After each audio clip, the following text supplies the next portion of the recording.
አንተን ከራስነት ወደ ደብተራነት አሸጋግሬ ያለው ሲለኝ ብዙ ሰው ጨክኖ ማያረጋው ነገር ነው። ማንነትሽን ዲፋይን የሚያደርገው ከዛ ነው እንጂ ፈልገህ አይደለም።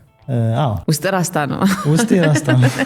ቴዲ ነው ሰጀስት ያደረገኝ። ምንድነው ያገናኘን? የተገናኘን ቀን ነው ጀንበር የሚለው ትራክ የተሰራው። ከሱ መጀመር ለኔ በጣም ትልቅ ፍርሃት ነበረ። የቴዲንም ሰርግ ሰርታል? ቴዲ ሰርጉን አይ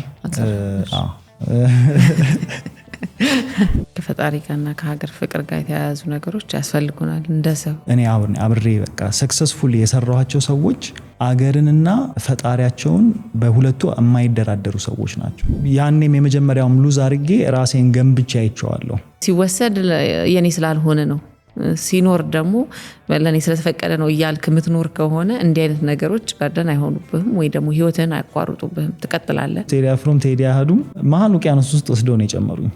አብረን ነው አኛሉ። በቃ ካልጠበቡ መጠበብ የለም። ኢትዮጵያ አትለቅህ የምትለዋን እኔ እንደ እንትን ነው እንደ ማስፈራሪያ ነው ይዣት የምኖረው። አንተ እንደውም አለቃትም ነው መሰለኝ። እኔ አልለቅቅም። እዚህስ እንዴት ተቀበለ? አቀባበሉ ትንሽ ዳገታማ ነው።